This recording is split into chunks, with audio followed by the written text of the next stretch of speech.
Welcome back, viewers. I'm Sumaya Hassan and we are watching Aspire. Today's topic is on education.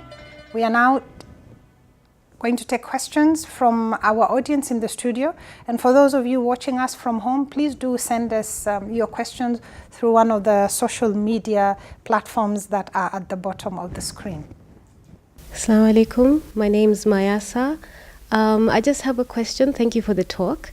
I just want to know when and what happened to the Islamic scholarship. You mentioned that there was no Muslim child who was not educated or who couldn't read and write. So when did that stop and what actually caused it? Thank you. Okay.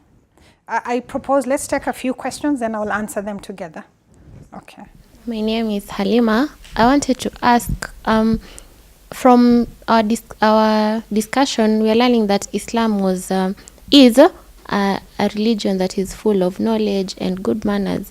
So when we look around, we can see that nowadays Islam does not have so much of that picture. So what do you think is the miss between us and the other people to know that Islam is a religion of knowledge and good manners? What is that? What do you think is the gap between us and the other people who are not Muslims that is causing them to not see the good manners and the... Okay. Yes? So my name is Isaac Ashako. My question is about today's topic. So my question is, in this world now, modern world, we have all the materials and even the environment is good. But now question is, for example, secondary and university, most probably university, and the condition for our sisters is not that good. That I think is among the reason why Muslim ladies are behind in terms of education.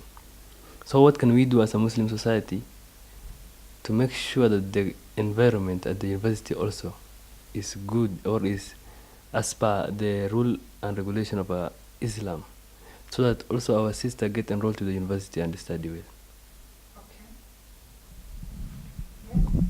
Assalamu alaikum wa rahmatullahi wa barakatuh. Alaikum salam wa rahmatullahi wa barakatuh. My name is Abdul Karim Murunga, a student at the University of Nairobi. My question is that some pupils or some parts of the country, they are not taking the other part of education. They are only concerning with the Quran only. So I don't know what is the reason behind this. Okay, so let's deal with these ones that have been asked, and thank you very much for those questions. So when and what happened to the Islamic civilization? So this was from about 700 to about 1400s. The conquerors came in. So after the conquests, there were repeated conquests, and at some point the Muslims managed to take back their lands, and then they lost them again.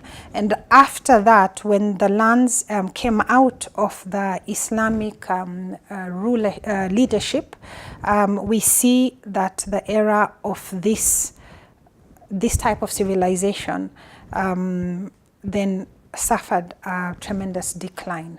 And you see, at the heart of it is where we started, the intertwining of Islam and knowledge. So when you remove one of those from the equation, then the other one equally suffers. And we see that this actually happened after, there were a lot of conquests, there were a lot of wars that were being fought, and this led to this.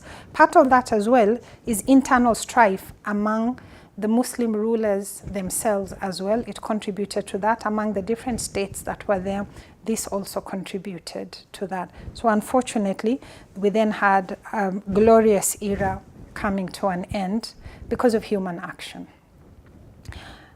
Halima asked, Islam is full of knowledge and good manners. So what is the gap?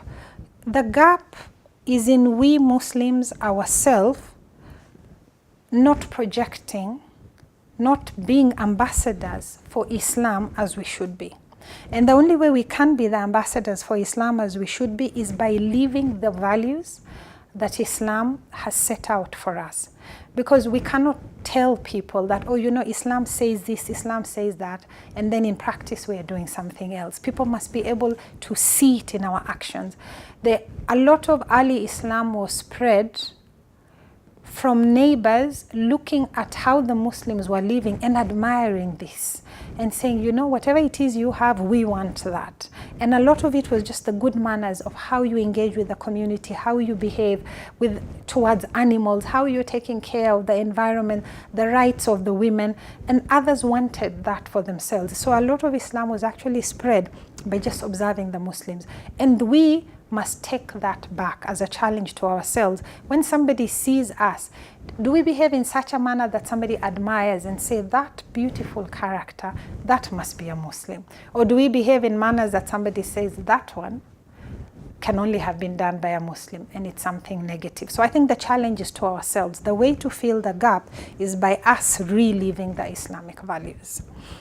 Ishaq asked, the condition of sisters in many universities is not so good. What can we do? I think one of the things we can do is that we must take responsibility for changing this condition. Because what are some of the things that are happening within the university? We know, for instance, there are areas perhaps girls are being exploited. So how are we able to come around? Because some of these are communal things. You cannot see somebody perhaps being challenged in a particular way. We know of a situation where a girl perhaps comes from a very constrained background, and knows that, and to try and get her off her path was trying to give her money to convince her to do certain things. So if we as a community know that we have students who are very needy and in a certain situation and they're in universities, we need to come together and see how else can we provide support to provide a buffer to within the community that can then help them to deal with such advances when they come their way. That is one of the things I think fundamentally is that we have to take responsibility, and we cannot wait for anybody else to come and change the situation for us. We have to be in charge of the narrative. If it is a situation with prayer facilities, with washroom facilities, unless we are actually arguing our case to the authorities and say we require this in the washrooms, or we require this, or nobody is going to do it for us. So we really have to take responsibility for changing our condition within the universities, within the primary and secondary schools, within the workplaces. We really have to be in charge and take responsibility for the narrative. And the final question was from Abdul Karim, and he said that there are some students who only focus on the Quran, and this is fine. The Quran itself is a bahar, is a whole world in there, and people need to study it. The point is that if you are, whatever it is you choose to study, excel. That's what we are saying. Don't just study, it's a very shallow studying. You can't be an authority on it. You can't teach, you can't write, you can't do much with it. Study the Quran, but excel. And let others study, not only the religious studies, but others as well. So if you are in the university currently, I know that you are, and you're studying a degree, there's nothing to stop you also studying from the Quran. We don't even have to separate. So we could be on the path of studying our religious studies. At the same time, we are pursuing other secular studies. So long as it is in the name of God, Bismi Rabbika, there's nothing to stop us from doing both. And those who want to concentrate, we also support them. But what we are saying is excel. This is a religion of excellence, and we want people to excel. We don't want people who do things in a shallow manner. Be an authority in whatever you choose to study. We've come to the end of today's show. Thank you very much to everybody in the audience. You've been a wonderful audience. Thank you very much to the viewers at home for watching the show. We look forward to receiving your comments. Any of the social media platforms you choose to engage us on, the details at the bottom of the screen. Inshallah, until next week, Assalamu alaikum wa rahmatullahi wa barakatuh.